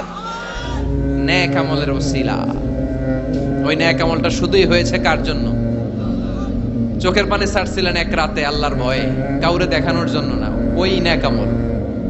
রাত্রিবেলা হেঁটে যাচ্ছিলেন মসজিদের পাশ দিয়ে, দেখলেন দান বাক্স লেখা, কেউ নাই, কচকচে 500 টাকার নোট বের করে ঢুকাই দিছিলেন। এটা হচ্ছে শুধু আল্লাহরে দেখানোর জন্য নেক আমল, ঠিক কিনা? আল্লাকা সিররুন ইনদাল্লাহ বাইনাকা আনতা ওয়া বাইনাল্লাহ, আল্লাকা সাদাকাতুন তাখফা লা ইয়ালামুহা ইল্লাল্লাহ, আল্লাকা সিররুন ইনদাল্লাহ বাইনাকা আনতা ওয়া বাইনাল্লাহ, আল্লাকা সাদাকাতুন তাখফা লা ইয়ালামুহা ইল্লাল্লাহ। সুবহানাল্লাহ পড়েন। আল্লাকা সিররুন ইনদাল্লাহ, তোমার আর তোমার রবের মাঝে গোপন কিছু আছে কি যেটা আল্লাহ ছাড়া কেউ জানে না? তোমার কি কোনো গোপন দান আছে কি যেটা আল্লাহ ছাড়া কেউ দেখেনি? সুবহানাল্লাহ পড়েন। এমন কোন আমল যে আমলটা আপনি করেছিলেন শুধু আল্লাহর খুশির জন্য, ওই আমলের ওসিলা দিয়ে দোয়া করলে কবুল করবে কে? বিশ্বাস হয়? সহিহ বুখারীর বর্ণনা, সালাসাতুন ফিল গার, বনি ইসরাইলের জামানায় তিনজন লোক সফরে বেরিয়েছে। বানোয়াট ঘটনা না, এটা বুখারীর ঘটনা। সফরে বেরিয়েছে, মরুভূমির মাঝখানে প্রতিমধ্যে প্রচন্ড তুফান আর বৃষ্টি। বৃষ্টি থেকে বাঁচার জন্য এরা একটা পাহাড়ের গুহার ভেতরে ঢুকেছে। হঠাৎ থান্ডার, বজ্রপাত, বিজলি, মুষলধারে বৃষ্টি। বৃষ্টির পানিতে পিচ্ছিল হয়ে উপর থেকে বিশাল প্রকাণ্ড একটা পাথরের খণ্ড এসে গুহার মুখের মধ্যে আটকে গিয়েছে। যেই গুহার মুখ দিয়ে তারা ঢুকেছে, ওইখানে বিশাল একটা পাথর গড়িয়ে এসে উপর থেকে বলল, অন্ধকার, ভিতরে কোনো আলো নাই, কোনো জনমানব নাই, বাঁচানোর কেউ নাই, কিচ্ছু দেখা যায় না, ঘুটঘুটে অন্ধকার। বাইরে থেকে আলো আর অক্সিজেন যে আসবে ওই সুযোগটাও নাই। তিনজন বুঝে গেল আমাদের মৃত্যু এখানেই হবে, আমাদের কঙ্কাল গুলো শত শত বছর এখানে পড়ে থাকবে, কেউ উদ্ধারের জন্য আসবে না। ঠিক কিনা? বাঁচানোর কেউ নাই, অক্সিজেন যতটুকু আছে কিছুক্ষণ পরে এটাও শেষ হয়ে যাবে। তিনজনের একজন বলল, আমাদের বাঁচানোর কেউ নাই, একজন ছাড়া তিনি কে? আমাদের তিনজনের জীবনের এমন কোন নেক আমল আছে কিনা যেটা দিয়ে আল্লাহর কাছে দোয়া করা যায়? কার জীবনে কি নেক আমল আছে যেই নেক আমলটা দুনিয়ার কোনো মানুষকে দেখানোর জন্য করা হয় নাই, শুধু করা হয়েছে কার জন্য? এরকম কোন নেক আমল থাকলে দোয়া করা শুরু করো, এছাড়া আমাদের বাঁচার কোনো উপায় নাই। একজন দোয়া করা শুরু করলো। হাদিসে লম্বা একটা হাদিস, আমি সরল বঙ্গানুবাদ শোনাচ্ছি। একজন দোয়া করা শুরু করলো। একজন বলতে শুরু করলো, আল্লাহুম্মা কানা লি আবাওয়ান শাইখান কাবীরান, ও আল্লাহ, আমার বৃদ্ধ বৃদ্ধা মা বাবা ছিল, আমি পেশায় ছিলাম রাখাল, প্রতিদিন রাখালগিরি করার পরে, ছাগলের দুধ দোহন করার পরে যখন বাসায় ফিরে আসতাম, সবার আগে আমি আমার আব্বা আম্মারে দুধ খাওয়াতাম। আব্বা আম্মাকে দুধ খাওয়ানোর পরে আমার সন্তানদের মুখে, আমার স্ত্রীদের মুখে আমি দুধ তুলে দিতাম। একদিন আমার আসতে দেরি হয়ে গেল, এসে দেখি আব্বা আম্মা ঘুমিয়ে গেছে। দুধের বাটি নিয়ে আমি আব্বা আম্মার মাথার সামনে দাঁড়িয়ে রইলাম। মনে মনে ভাবলাম, আব্বা আম্মা যখন ঘুম থেকে জাগবে, আব্বা আম্মারে আগে আমি দুধ খাওয়াবো, তারপরে ছেলে মেয়েরে খাওয়াবো, স্ত্রীদেরকে খাওয়াবো। দাঁড়িয়ে রইলাম। আমার ছেলে মেয়েরা এসে আমার কাছে বললো, আব্বা খাবার দাও, আমি দেই নাই। ক্ষুধার জ্বালায়, ক্ষুধার যন্ত্রণায় পাগল পাড়া হয়ে আমার কলিজার টুকরা ছেলে মেয়েগুলো আমার পায়ের মধ্যে পড়ে কাঁদতে লাগলো, আব্বা একটু দুধ দাও, ক্ষুধা লেগেছে। ও আল্লাহ, আমি দেই নাই। ফজর পর্যন্ত দাঁড়িয়ে রইলাম। ফজরের সময় যখন আব্বা আম্মা ঘুম থেকে উঠলেন, সবার আগে আব্বা আম্মারে দুধ খাওয়ালাম, তারপরে ছেলে মেয়েদের মুখে তুলে দিলাম। ও আল্লাহ, ও আল্লাহ, ওই দিনে সারা রাতটা আমি দাঁড়িয়ে আব্বা আম্মার জন্য যে দাঁড়িয়েছিলাম, দুনিয়ার কাউরে দেখানোর জন্য নয়, শুধু তোমারে খুশি করার জন্য। ওই রাতের ইবাদতটা যদি তোমার কাছে পছন্দ হয়, ফাফাররিজ আন্না মা নাহনু ফি, আজকে যেই বিপদে আমরা আছি, বিপদ থেকে তুমি বাঁচাও। বলার সাথে সাথে 1/3, 1/3 পাথরটা ডান দিকে সরে গেল। সুবহানাল্লাহ পড়বেন না? এবার বাইরে থেকে আলো আসতে শুরু করেছে, অক্সিজেন ঢুকতে শুরু করেছে, তাদের মনের মধ্যে স্বস্তি ফিরে এসেছে। এবার দ্বিতীয় জন দোয়া শুরু করলো, আল্লাহ, আমার এক চাচাতো বোন ছিল, এত সুন্দরী, আমার জীবনে এত সুন্দরী নারী আমি দেখি নাই, এত সুন্দরী নারী। ওয়া কুনতু উহিব্বুহু বিআশাদ্দি মা ইউহিব্বুর রিজাল আন নিসা, একজন পুরুষ একজন নারীকে যত ভালোবাসতে পারে আমি ঠিক ততটা ভালোবাসতাম আমার এই সুন্দরী কাজিনকে, চাচাতো বোনকে। কিন্তু আমার মনের কথা আমার চাচাতো বোনরা আমি বুঝাতে পারি নাই। একদিন লজ্জা শরমের মাথা খেয়ে চাচাতো বোনরা আমি বললাম, তোরে আমি বড্ড ভালোবাসি, একান্তে আমি তোরে চাই। চাচাতো বোন বলল, এত এত স্বর্ণ মুদ্রা যেদিন জমাতে পারবা ওই দিন আমারে পাবা। এবার আমি স্বর্ণ মুদ্রা জমাতে লাগলাম। জমাতে জমাতে জমাতে জমাতে বছর শেষে স্বর্ণ মুদ্রার থলে নিয়ে চাচাতো বোনের হাতে দিলাম। চাচাতো বোন আমার অপকর্মে রাজি হয়ে গেল। গোপন একটা রুমের ভেতরে আমরা ঢুকলাম, দুইজনেই জামা কাপড় খুলে নেকেড হলাম, জিনা করব, পাপ কাজ করব। একেবারে ফাইনাল ডেস্টিনেশন আমরা চলে গেলাম।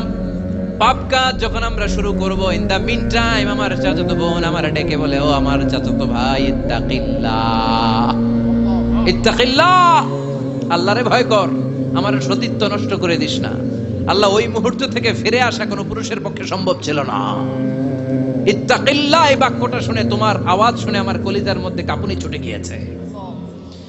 তোমার নাম শুনে আমি আর ধৈর্য ধারণ করতে পারি নাই, চিৎকার মেরে জামা পেড়ে ওই ঘর থেকে বের হয়ে গেলাম। ও আল্লাহ, শুধুমাত্র কেবলমাত্র একমাত্র তোমার ভয়ে ওই দিন আমি আমার চাচাতো বোনের সাথে পাপ কাজে লিপ্ত হই নাই। আল্লাহ রে, ওই দিনের আমলটা যদি তোমার দরবারে কবুল হয়ে থাকে, আজকের বিপদের দিনে তুমি আমাদের বাঁচাও। বলা মাত্রই এই দোয়া আল্লাহর কাছে এত কবুল হয়েছে, কারণ আল্লাহর ভয় এটা পৃথিবীর সবচেয়ে বড় ইবাদত। চিল্লায় বলেন ঠিক কিনা? যাদের হৃদয়ে আছে আল্লাহর ভয়, তারা কভু পথ ভুলে যায় না।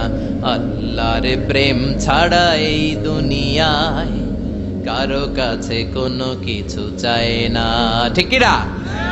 আল্লাহর ভয় আল্লাহর কাছে সবচেয়ে বড় প্রিয় ইবাদত।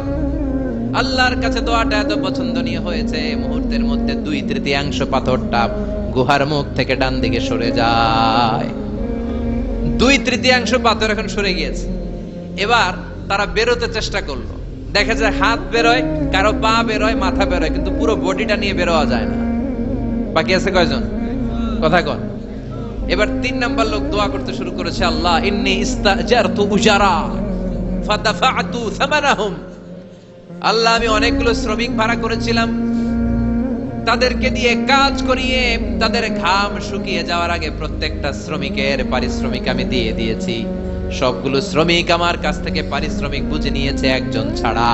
একজন না নিয়ে চলে গেছে। তার টাকা তারে আমি বুঝাই দিতে পারি নাই। তার রেখে যাওয়ার টাকা দিয়ে আমি কয়েকটা ছাগল কিনলাম।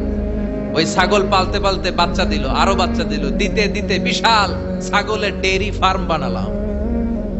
1 যুগ পরে ওই শ্রমিক এসে বলে, এ আমার মালিক, 12 বছর আগে তোমার কাছে কাজ করেছিলাম, টাকা কিন্তু নেই নাই, টাকা দাও। আমি বললাম, ওই যে বিশাল ছাগলের বড় একটা ডেইরি ফার্ম দেখা যায়, পুরো ডেইরি ফার্ম তোমার, ডেইরি ফার্মটা তুমি নিয়ে যাও। শ্রমিক আমারে বলতে লাগলো, তাস্তাজিউ মিন্নি, আমার সাথে ঠাট্টা করো নাকি? একদিনের পারিশ্রমিক দিয়ে ডেইরি ফার্ম হয় নাকি? যতটুকু টাকা তোমার কাছে আমি 12 বছর আগে পেতাম, ততটুকু দিলেই চলবে। তারে আমি বুঝিয়ে বললাম, তোর টাকা দিয়ে ছাগল কিনেছি, ছাগলের ব্যবসা করে ডেইরি ফার্ম বানিয়েছি, একটার পর একটা ছাগল বাচ্চা দিতে দিতে আজকে হাজার হাজার ছাগলের এই ডেইরি ফার্ম, পুরো ডেইরি ফার্মটা আমি তোরে দিয়ে দিলাম। বলা মাত্র ওই শ্রমিকটা ডেইরি ফার্ম নিয়ে চলে গেল। মাবুদের এই কঠিন বিপদের দিন সে শুধু দাবি করেছিল তার পারিশ্রমিক, তার পারিশ্রমিকের টাকা তার হাতে দিলে সে খুশিতে বাকবাকুম, কিন্তু তার বদলে পুরো ডেইরি ফার্মটা আমি তার হাতে তুলে দিয়েছি একমাত্র তোমার সন্তুষ্টির জন্য। ওই দিনের আমলটা যদি তোমার দরবারে একটুও ভালো লেগে থাকে রে মাওলা, আজকের কঠিন বিপদ থেকে বাঁচাও। বলতে দেরি মুহূর্তের মধ্যে বিশাল পাথর খণ্ডটা গুহার মুখ থেকে ডান দিকে সরে যাও। আল্লাহর শুকরিয়া করে 3 জন বের হয়ে যায়। সহিহ বুখারীর বর্ণনা। আপনার জীবনে এমন কোন নেক আমল যদি থাকে যেটা শুধু আল্লাহরে দেখানোর জন্য করছিলেন, আমরা আমল করব অবশ্যই দেখানোর জন্য, তবে মানুষকে নয়। কারা দেখানোর জন্য? আমাদের সব দেখানো হবে একজনকে। চিল্লায় বলেন, তিনি কে? আপনার এমন কোন নেক আমল যদি থাকে যেটা আপনি আল্লাহরে খুশি করতে করছিলেন, ওইটার ওসিলা করে দোয়া করে দেখেন, ওই দোয়া কবুল করে নিবে কে? রাজি আছেন তো? সব সময় অন্যায় হয়ে গেলে, পাপ হয়ে গেলে তওবা করব কার কাছে? রাস্তা দিয়েছে, এয়ার ক্যানেল বলে, এটা কি বলে? অনেকে মনে করে এমনি এমনি দিছে। মা খালাক্তা হাদা বাতিলা, এমনি এমনি আল্লাহ কিছুই দেয় না। সবগুলোর পেছনে কজ এন্ড ইফেক্ট আছে, কারণ আছে। এই পেছানো এয়ার ক্যানেল না থাকলে, রাস্তা না থাকলে আপনি কোনো কথা শুনতেই পেতেন না। এই যে সাউন্ড ওয়েভ, শব্দ তরঙ্গ ইথারে ভেসে আমাদের শ্রবণ ইন্দ্রিয়ের ভেতরে শোনার আবেগ জানায়। আমি কথা বললে এটা ক্যানেল দিয়ে ঘুরে ঘুরে যেতে হবে। এই ক্যানেল যদি কাইটা দেওয়া হয়, আপনি হয়ে যাবেন কানকাটা রাজা। কি হবে? কিছু শুনতে পাবেন না। এটা লাগবে, এটা দিয়ে ঢুকবে, ঢুকে ভিতরে একটা এয়ার ড্রাম আছে। কি আছে? ড্রাম আছে। কথা কয় না? এই ড্রামের ভেতর দিয়ে এই সাউন্ড ওয়েভটা ঘুরতে থাকে। ঘুরে আমাদের দেহে 206টা হাড়ি, দেহের সবচেয়ে ছোট হাড় বা হাড়িটা কানের ভিতরে ঢুকে গেছে। ওই হাড়টার আবার 3টা পার্টিশন, আউটার ইয়ার, মিডল ইয়ার, ইনার ইয়ার। আউটার ইয়ারে নক করে, মিডল ইয়ারে নক করে, এরপরে ইলেকট্রিক্যাল সিগন্যালের মাধ্যমে এই সাউন্ড ওয়েভ, শব্দ তরঙ্গ ট্রান্সমিট হয়ে ব্রেইনের হেয়ারিং নার্ভ, শুনবার যে স্নায়ু, ওই স্নায়ুর ভিতরে ঢুকে। চিল্লায় সুবহানাল্লাহ। আজারের দিকে তাকায় আছেন আর মজার মজায় শুনতেছেন, এগুলো এমনি মজায় মজায় ঢুকে নাই, এই সবগুলো কারিশমা কার? এজন্য এই কান দিয়ে মুসলমান কোনোদিন হিন্দি গান শুনতে পারে না, ওই কান দিয়ে মুসলমান দুম্মা চলে দুম শুনতে পারে না। ওই কান দিয়ে কি শুনতে হবে? কোরআনের আয়াত, ঠিক কি না? যেন কানে শুনি সদা তোমার কালাম, এ খোদা চোখে যেন দেখি শুধু কোরআনের আয়াত। শোনো আমার মুনাজাত, শোনো শোনো ইয়া ইলাহি আমার মুনাজাত, শোনো আমার মুনাজাত। পড়েন আমিন। আমিন। আর জোরে বলেন আমিন। আবার রব্বুল আলামিন বলেন আলাম নাজআল লাহু আইনাইনি ওয়া লিসানান ওয়া শাফাতাইনি ওয়া হাদাইনাহু নাজদাইন। সুবহানাল্লাহ। আল্লাহ বলে আমি কি তোরে চোখ দেই নাই? চোখ দিয়েছে কে? 2 মিলিমিটার ডাইমেনশনের ছোট চোখ। এই ভাইরে যেমনে দেখি সূর্যের দিকে তাকালে সূর্যেরও তেমনি দেখি। সুবহানাল্লাহ বলেন। মেগাপিক্সেল ক্যামেরার ছবিটারে সুন্দর বানায় না? এক একটা চোখের ভিতরে আল্লাহ 475 মেগাপিক্সেল ঢুকায় দিয়েছে। Human eyes can identify more than 10 million colors. আমাদের এই চোখ দিয়ে আমরা খালি চোখে 10 মিলিয়ন, 1 মিলিয়নে 10 লক্ষ, তার মানে 1 কোটিরও বেশি ধরনের রং শনাক্ত করতে পারি। সুবহানাল্লাহ। এরপর আল্লাহ বললেন জিহ্বা যেখানে সেটিং এর দরকার ওইখানে করলাম। দেখেন এই জিহ্বার উপরের দিক দিয়ে খাবারের স্বাদ নেওয়া যায়, জিহ্বার তলা দিয়ে খাবারের স্বাদ পাওয়া যায়? কথা কন। জিহ্বার উপরে যদি আপনি মিষ্টি রাখেন মিষ্টি পাওয়া যাবে না, টক রাখলে টক, কিন্তু জিহ্বার তলার ভিতরে মিষ্টি ঢুকে গেলে কোন স্বাদ পাওয়া যায়? এই জিহ্বার 5 স্কয়ার সেন্টিমিটারে আল্লাহ টেস্ট বার রেখে দিয়েছে 184টা। সেই হিসাবে আমাদের ছোট্ট জিহ্বা দিয়ে আমরা 10,000-এরও বেশি খাদ্যের স্বাদ নিতে পারি। চিৎকার করে বলেন সুবহানাল্লাহ। এজন্য আল্লাহ ডেকে বললেন লাকাদ খালাকনাল ইনসানা ফি আহসানি তাকওয়িম, মানুষকে আমি চমৎকার একটা আকৃতি দিয়ে তৈরি করেছি। সুবহানাল্লাহ। আমি একদিন ভাবলাম যে এতগুলো বেন্ডিং আল্লাহ দিল কেন? এই দেখেন হাতের এখানে হাঁটি, এটা নাড়ানো যায়, এদিকে টুইস্ট করা যায়, ঠিক না? আবার কবজি টুইস্ট করা যায় না? কবজি টুইস্ট না করলে ক্রিকেট খেলার সময় বল করতে পারতেন? স্পিন বল করে, leg spin, off spin, pace ball, googly ball, আসলে নাই? আহা কি নিয়ামত। এরপর আমি ভাবলাম যে আল্লাহ এতগুলো বেন্ডিং দিলে, এখানে একটা, এটা টুইস্ট করা যায়, লিগামেন্ট গুলো নড়ে, এখানে আরেকটা ভাঙা, এতগুলো ভাঙা দিল কেন? পরে হিসাব করে দেখি এগুলোর কাজের অভাব নাই। এই ছোট আঙ্গুল দিয়ে ইশারা দিয়ে মানুষকে দেখানো যায়, আবার পিছন থেকে গুতা মারা যায়। জোরে কম কত কাজ। আবার পোলাপানরা আঙ্গুলের টোকা দিয়ে ক্যারাম খেলে, আছে না নাই? বাজার করে এই আঙ্গুলের মধ্যে ভর করে আমরা ব্যাগ করে নিয়ে আসি। মহিলারা এই আঙ্গুল দিয়ে কি সুন্দর কাঁথা সেলাই করে।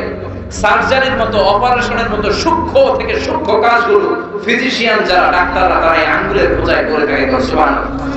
আবার আঙ্গুলের হাতের চিপার মধ্যে যদি রং তুলি পাওয়া যায়, আঙ্গুল দিয়ে সুন্দর ছবি আঁকার সুযোগ আছে না নাই? আবার ক্রিকেটের মাঝখানে 2 আঙ্গুল তুললে ছক্কা হয়ে যায়, একটা তুললে ওটা ভালো, ঠিক কি না? বের হয়ে যাও তুমি, আউট। এইভাবে আঙ্গুল তোলা মানে কি? লাইক। এটা কি?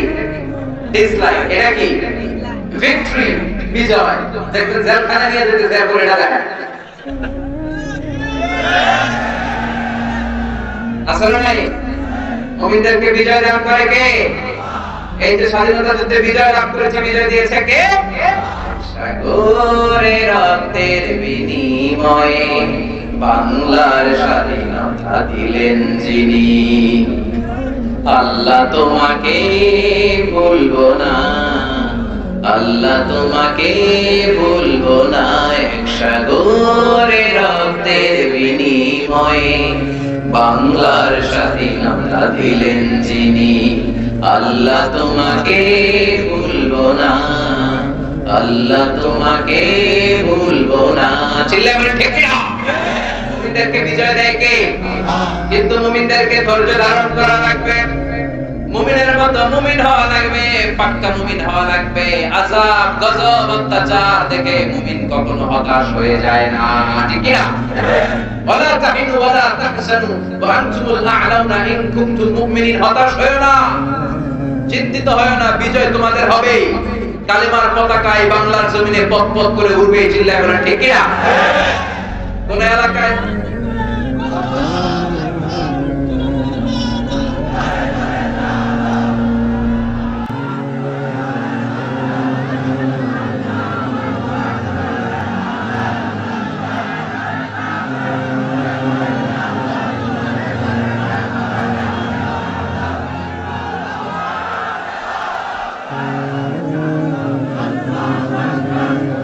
আমরা ইসলামকে দেশে বিজয়ী শক্তির মসনদে দেখতে চাইছিলে এখন ঠিক কিনা? কেউ যদি মাসলুম হয়, মাসলুমের রক্ত যদি জমিনে লাগে, ওই জমিনের ক্ষমতা আল্লাহ মাসলুমদের হাতে তুলে দেয়। রাত্রি যত গভীর হয়, সুবহে সাদিকের সময় কাছে আসতে থাকে, গর্ভবতী নারীর পেটের ব্যথা যত বাড়তে থাকে, নতুন মেহমান আসার সময় বাড়াতে থাকে, এমনি ইসলামের পক্ষের শক্তির উপর আযাব গজব অত্যাচার যত বাড়তে থাকে, কালিমার বিজয়ের সময় কাছে আসতে থাকে। কিন্তু ইসলামের বিজয়কে কেউ ঠেকাতে রাখতে পারবে না।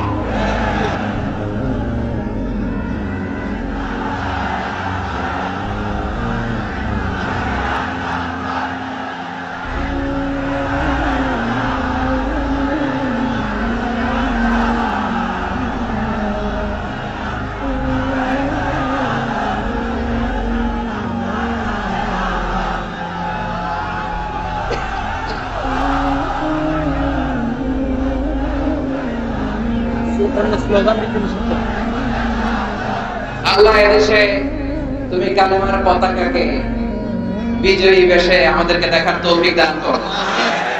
সবাইকে একসাথে ইসলামের পক্ষে থাকার তৌফিক দান করো। যারা এদেশের ক্ষমতার মসনদে বসা, তারা যেন ইসলামের পক্ষে থেকে কাজ করতে পারে তৌফিক দান করো। প্রশাসনের ভাইরা যারা আছে, তারা যেন ইসলামের পক্ষে থাকতে পারে তৌফিক দান করো। আমাদের নিরাপত্তার জন্য যে পুলিশ ভাইরা, মিডিয়ার ভাইরা, র্যাবের ভাইরা, সেনাবাহিনীর ভাইরা, আমার দেশের সীমানা যারা পাহারা দেয় ইসলামের জন্য, তাদেরকে কবুল করে নাও। এজন্য রব্বুল আলামিন বলেন, লাকাদ খালাকনাল ইনসানা ফি আহসানি তাকওয়িম, মানুষকে আমি চমৎকার আকৃতিতে তৈরি করেছি। কার কথা? আল্লাহ। সুম্মা রাদাদনাহু আসফালা সাফিলিন, এরপরে তাকে আমি আমার পশ্চাৎমুখী করেছি। ভালো হলে মানুষ অনেক ভালো, খারাপ যদি হয় মানুষের চেয়ে খারাপ আর হয় না, ঠিক কি না? এটার দুইটা তাফসীর। এক তাফসীর হচ্ছে ইলা আদালিল উমর, মানুষের চেহারা অনেক সুন্দর, এই সৌন্দর্য ফুটে ওঠে যৌবনে। আর যখন যৌবন ফুরিয়ে বার্ধক্যে মানুষ পৌঁছে যায়, তখন আসফালা সাফিলিন ইলা আদালিল উমর, তার চামড়াগুলো ঝরে যায়, তার চোখের পর্দা নেমে যায়, তার কোমরে ব্যথা হয়ে যায়, তার হাতে একটা লাঠি লাগে, সে কুচো হয়ে হাঁটে, চিল্লায় করে ঠিক না? তার মানে রংধরা যৌবন জংধরে শেষ। আজকের ক্ষমতা কালকে নাও থাকতে পারে, চিল্লায় করে ঠিক না? আজকে যে আমার সৌন্দর্য, কালকে সৌন্দর্য নাও থাকতে পারে। এজন্য আল্লাহ বলেন, সুম্মা রাদাদনাহু আসফালা সাফিলিন, একটা সময় মানুষ থাকে তাগড়া যুবক, একটা সময় মানুষের দেহের মধ্যে শক্তির অভাব নাই, আর একটা সময় আছে নাতিপুতি নিয়ে হাঁটে, মাথাটা বাঁকা হয়ে যায়, লাঠি নিয়ে হাঁটা লাগে, ঠিক কি না? এটা একটা তাফসীর। আরেকটা তাফসীর হচ্ছে উলাইকা কাল আনআম বাল হুম আদাল, মানুষ যদি ভালো হয় ফেরেশতার চেয়ে ভালো, মানুষ যদি খারাপ হয় ফেরেশতার পশুর চেয়েও খারাপ, চিল্লায় করে ঠিক না? A lion never kill a lion, an elephant never kills an elephant, a dog never kills a dog, একটা কুকুর একটা কুকুরে মারে না, সিংহ সিংহরে মারে না, হরিণ হরিণরে মারে না, হাতি হাতিরে মারে না, কিন্তু মানুষ মানুষরে মারে, চিল্লায় করে ঠিক না? একটা হাতি আর একটা হাতিরে 20 টুকরা 40 টুকরা 30 টুকরা করে না, কিন্তু একটা মানুষ মানুষকে শুধু নৃশংসভাবে মারেই না, 30 টুকরা 40 টুকরা করে বস্তাবন্দি করে, চিল্লায় করে ঠিক না? মানুষ জনপদের পর জনপদ নিশ্চিহ্ন করে দেয়, বোমা মেরে শহর উড়িয়ে দেয়, মানুষ মেরে বেসাকার করে দেয়, ঠিক কি না? এজন্য আল্লাহ বললেন, সুম্মা রাদাদনাহু আসফালা সাফিলিন, মানুষকে অনেক সম্মান দিলাম, সুন্দর চেহারা দিয়ে বানালাম। মানুষ যদি খারাপ হয়, মানুষ অনেক খারাপ হয়ে যায়। তবে ইল্লাল্লাযীনা আমানু, যারা ঈমান এনেছে, ওয়া আমিলুস সলিহাত, নেক কাজ করেছে, ফালাহুম আজরুন গায়রু মামনুন, তাদের সওয়াব কোনদিন শেষ হবে।